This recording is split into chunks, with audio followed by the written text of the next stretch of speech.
Donc, bonjour à tous, je suis Anne-Marie, je suis interne en oncologie à Paris. J'ai passé l'examen national classant récemment, j'ai fini 54e. Donc je vais vous présenter une conférence de cancérologie de Détroit.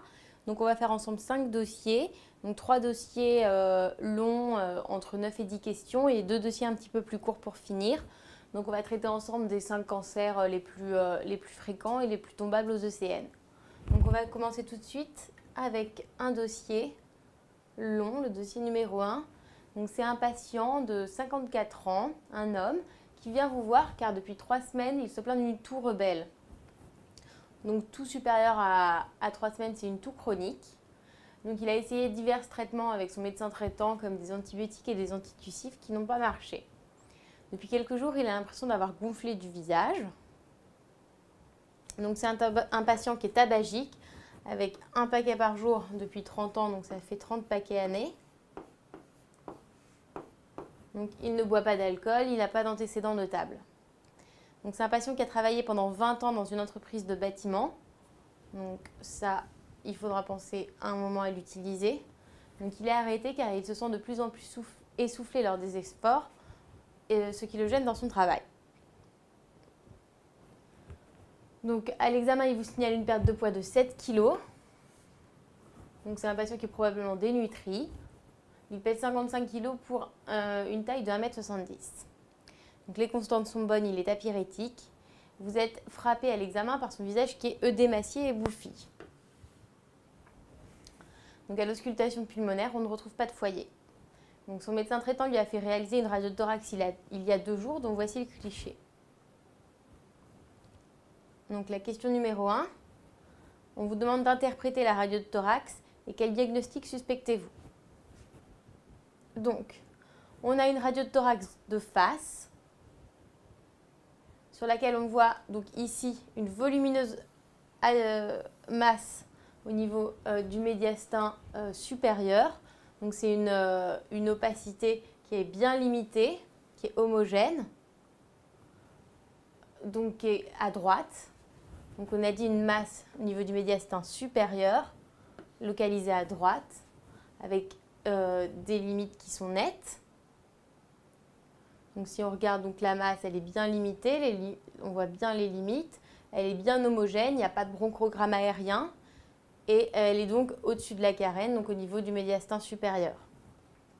Par ailleurs, sur cette radio de thorax, on voit que les cul-de-sac pleuraux sont libres, donc a priori pas d'épanchement pleural en tout cas visible au niveau de la radio de thorax et le parenchyme a l'air sain des 2 côtés.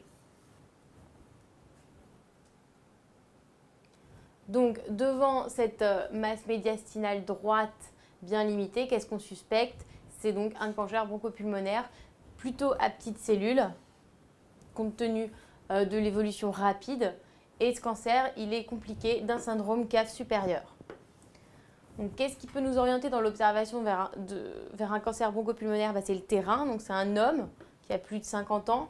Le fait qu'il ait un tabagisme supérieur à 20 paquets années et qu'il ait une exposition professionnelle. Donc il a tous les facteurs de risque du cancer bronchique. Ensuite, au niveau clinique, la toux chronique, qui est une des principales présentations du cancer du poumon, la dyspnée. Ce qu'il faudra rechercher aussi, c'est une hémoptysie à l'interrogatoire et d'autres syndromes de compression thoracique. Donc ce patient, il présente un syndrome cave-sup parce qu'il a le visage bouffi, donc des œdèmes. Et il faudra rechercher aussi une compression du récurrent qui est responsable d'une dysphonie et ensuite une compression de l'œsophage qui est responsable d'une dysphagie. C'est les principaux syndromes de compression thoracique qu'on peut voir dans un cancer du poumon. Donc comme on l'a dit chez ce patient, on suspecte un syndrome cave supérieur. Donc quels sont les signes cliniques qu'il faut rechercher en faveur de ce diagnostic? Donc, en faveur du syndrome cave supérieur, c'est donc les œdèmes du visage et du cou qui sont en pèlerine. Associé à ces œdèmes, il y a un comblement des creux claviculaires. Il y a une circulation veineuse collatérale dans les territoires cave-sup. Ça peut entraîner des signes neurologiques comme des céphalées, des signes d'hypertension intracrânienne.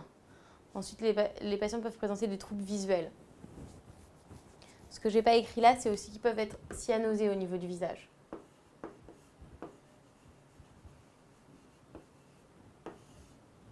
Qu'on peut voir aussi. Donc les principales étiologies de syndrome cave supérieur, c'est donc le cancer du poumon plus le cancer à petites cellules. C'est les lymphomes au niveau thoracique et les thymomes. Donc, devant cette suspicion de cancer pulmonaire, quel bilan paraclinique allez-vous réaliser pour parvenir au diagnostic complet? Donc, quand on nous demande le bilan paraclinique, il nous faut toujours le bilan donc loco-régional pour évaluer le statut T et le statut N. Il nous faut un bilan d'extension à distance pour évaluer le statut M. Et ce qu'il nous faut aussi, c'est systématiquement, dans tous les dossiers de cancérologie, il nous faut un diagnostic histologique. Donc la première partie pour obtenir le bilan loco-régional, donc c'est le scanner thoracique qu'on va faire sans et avec injection de produits de contraste, toujours après contrôle de la créatinine. Là, il nous le faut en fenêtre parenchymateuse et en fenêtre médiastinale. Donc parenchymateuse pour bien voir le parenchyme et médiastinale pour rechercher surtout les adénopathies médiastinales. Ensuite, pour le bilan loco-régional, c'est la radio de thorax, mais que ici, nous avions déjà. Donc, deuxièmement, pour obtenir le diagnostic histologique, donc c'est ça qui fait la diagnostic de certitude, c'est donc en premier la fibroscopie bronchique. Donc la fibroscopie bronchique, elle se fait chez un patient qui est stable sur le plan respiratoire, qui est non dyspnéique, sous anesthésie et après contrôle de l'hémostase. Donc on fait des biopsies multiples de toutes les lésions qu'on voit et on fait aussi des biopsies systématiques des éperons. Donc il ne faut pas oublier d'envoyer tout ce qu'on fait comme biopsie, on n'en a pas toujours. Donc, si jamais notre fibroscopie bronchique est négative, ce qui est possible, si jamais l'anomalie pulmonaire est distale ou non accessible à la fibro, dans ce cas-là, ce qu'on peut discuter, c'est de faire une ponction de biopsie sous TDM. Donc ça, c'est pareil, ça dépendra de la localisation. Est-ce qu'elle est accessible ou pas à une ponction sous scanner, avec aussi envoi en allapate. Et dernièrement, là, c'était une localisation plutôt médiastinale, donc on pouvait discuter de faire une médiastinoscopie. Mais ça, c'est uniquement en cas d'échec de la fibro et de la biopsie sous scanner. Donc ensuite, la troisième partie du bilan, c'était qu'il fallait réaliser un bilan d'extension.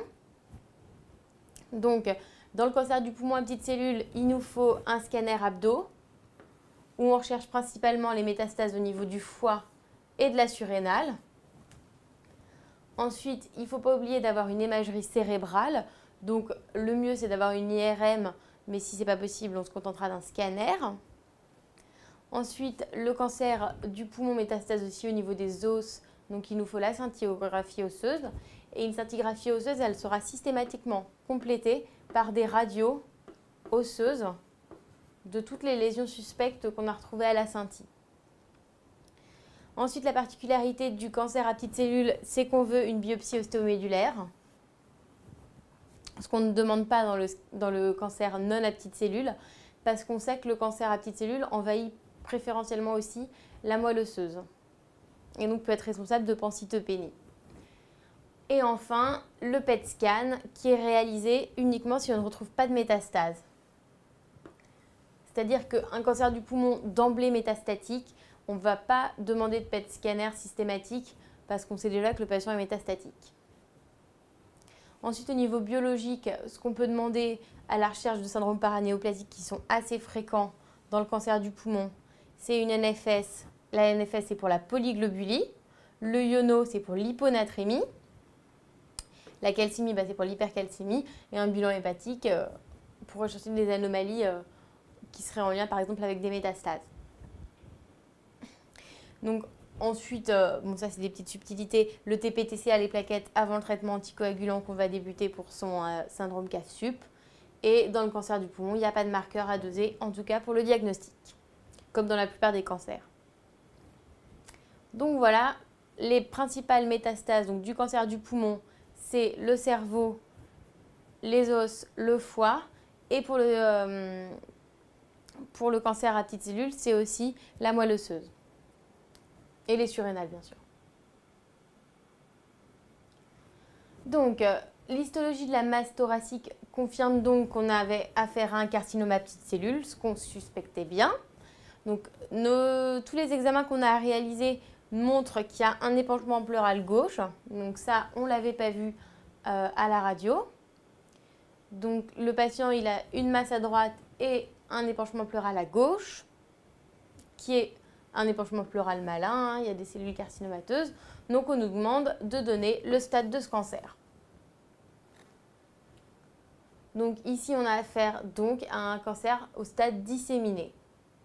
Pour le cancer du poumon à petites cellules, il y a 2 stades, c'est soit localisé, soit disséminé. Localisé, c'est quand le cancer est limité à un seul champ d'irradiation. Disséminé, c'est quand ça dépasse un seul champ d'irradiation. Un champ d'irradiation, en gros, c'est un hémithorax. Donc là, il y avait l'épanchement pleural qui était contralatéral, donc c'était un stade disséminé. Donc ensuite, quelles sont les grandes lignes de notre prise en charge thérapeutique ? Alors, premièrement, le cancer du poumon à petites cellules, c'est une urgence. On ne traîne pas, il faut qu'on traite rapidement, parce que c'est ce qui va déterminer le pronostic. Donc toujours en cancérologie, on fait des RCP pour décider du traitement, des réunions de concertation pluridisciplinaires. À partir du moment où le stade est disséminé, le traitement n'est plus curatif, c'est-à-dire qu'on ne va pas réussir à guérir le patient, on va faire un traitement à visée palliative.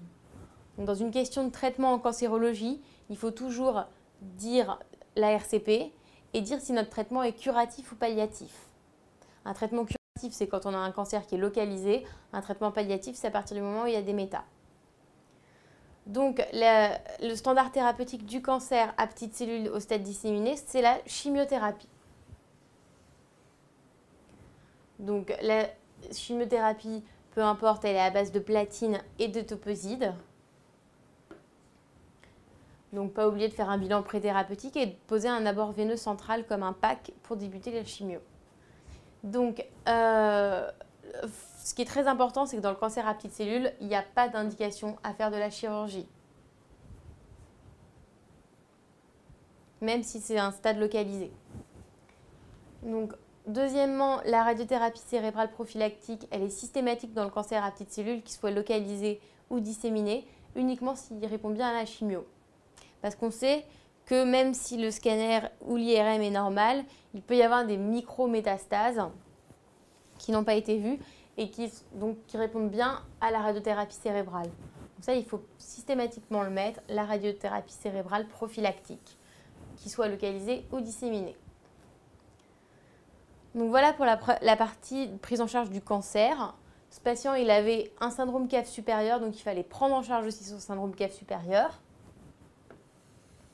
Donc les grandes lignes de la prise en charge, c'est la position demi-assise, l'oxygénothérapie adaptée à la saturation, l'anticoagulation curative systématique, donc par des HBPM.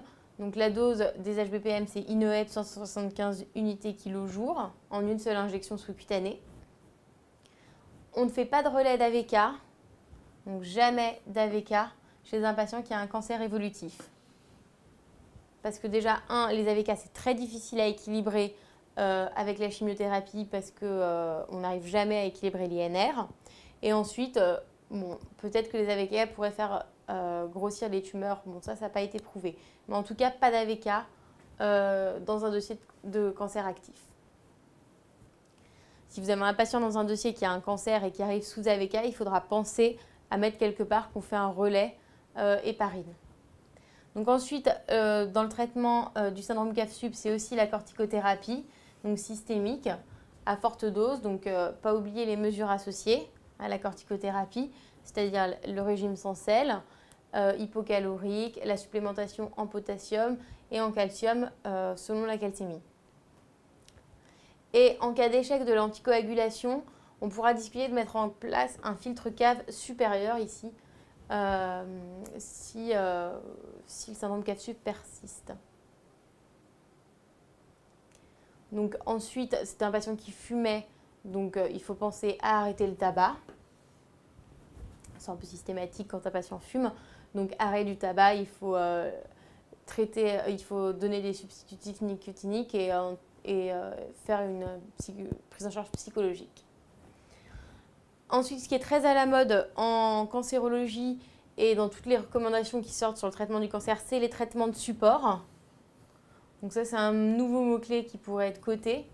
Donc les traitements de soins de support, c'est tout ce qui est prise en charge de la douleur, prise en charge de la dénutrition. On a vu que ce patient il avait perdu 7 kg assez rapidement. C'est tout ce qui est soutien psychologique, traitement contre les nausées, traitement antiémétique, tout ça. Donc c'est toute la prise en charge qui est un peu paramédicale, qui est articulée autour de la prise en charge du cancer. Voilà, donc si on résume, les grandes lignes de la prise en charge de ce patient, c'était 1. La prise en charge de son cancer avec la chimiothérapie et la radiothérapie cérébrale prophylactique. C'était pas de chirurgie.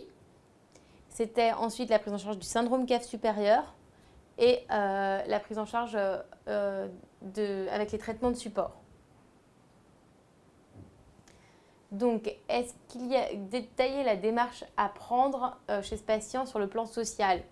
Donc, ce patient, on se rappelle qu'il travaillait qu'il avait travaillé dans le bâtiment. Donc, c'est un patient qui a probablement été exposé à l'amiante, donc qui a le droit à ces déclarations de maladie indemnisable professionnelle.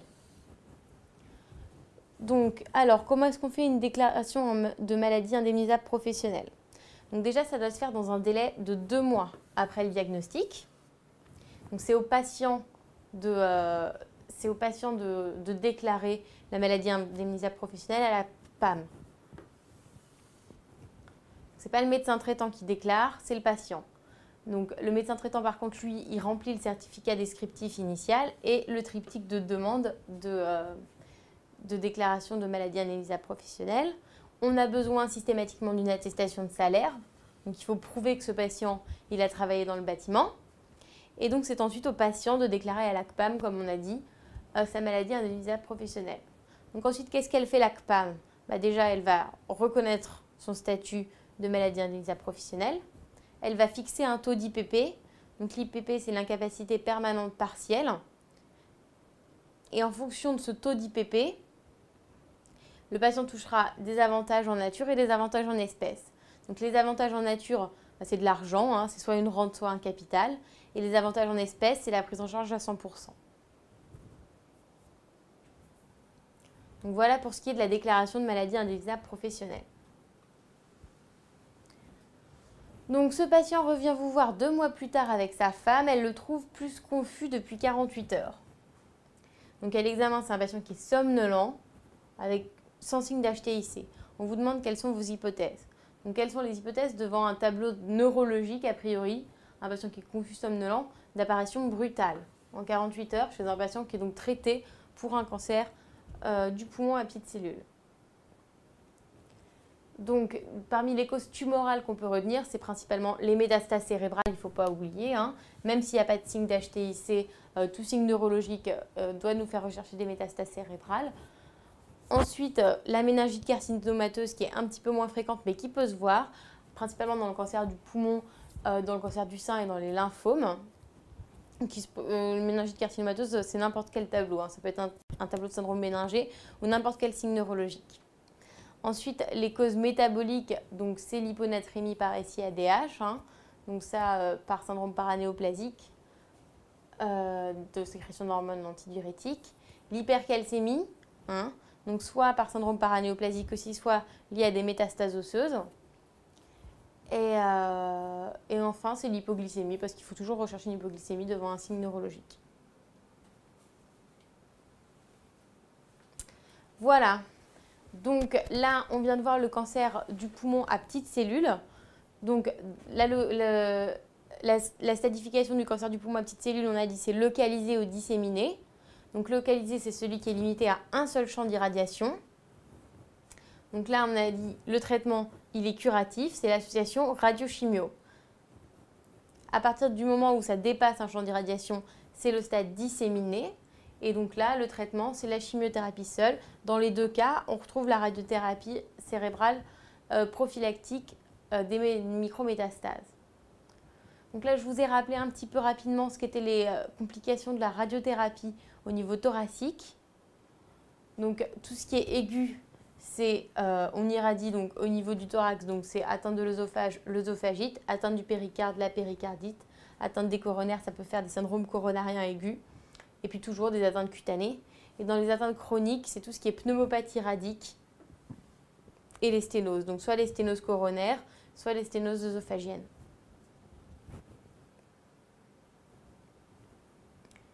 Donc voilà pour ce qui est le syndrome CAF-SUB. Donc on a vu la clinique et la prise en charge.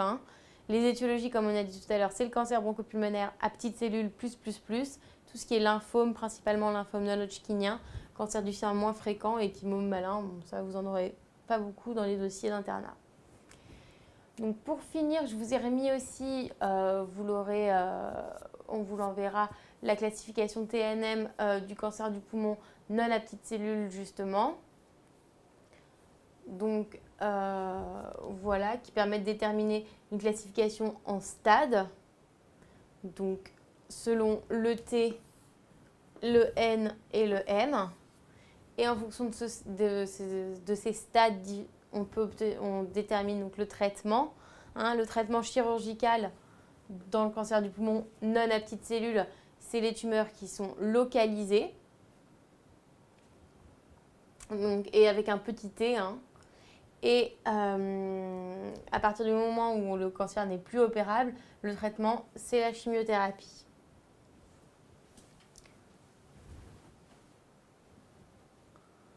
Donc, dans le bilan d'opérabilité du cancer du poumon, il ne faut pas oublier donc de prédire le VMS post-opératoire. Donc ça, c'est les EFR ou les scintilles. Donc il y a toujours une contre-indication à la chirurgie si on a un VMS post-op théorique inférieur à 30% ou inférieur à 1000 ml. On opère au niveau du thorax, donc il nous faut un bilan cardiovasculaire. Donc c'est l'ECG, le TT et plus ou moins choro, scintille et épreuve d'effort selon ce qu'on trouve. Ensuite, le bilan nutritionnel, c'est hyper important. Un bilan pré-op standard. Et il faut éliminer les foyers infectieux ORL, donc c'est la panoramique dentaire, la consultation stomato et n'importe quel foyer infectieux en général avant toute opération. Donc ça, le bilan d'opérabilité, c'est uniquement dans les cancers pulmonaires non à petites cellules. C'est les seuls qu'on va opérer. Donc voilà, donc dans ce dossier, on a abordé la prise en charge du cancer du poumon, donc principalement à petites cellules, en faisant un rappel à la fin sur le cancer non à petites cellules. Moi, ce que je vous conseille pour réviser bien le cancer du poumon, c'est de lire le guide ALD qui est disponible sur le site de l'HAS. C'est là où il y a des jolis petits tableaux, un petit peu comme j'ai fait, qui sont bien résumés sur les indications chirurgicales, sur les indications thérapeutiques. C'est quelque chose qui est assez clair et qui est assez bien fait et qui fait une bonne synthèse de l'item cancer du poumon. Voilà pour le premier dossier.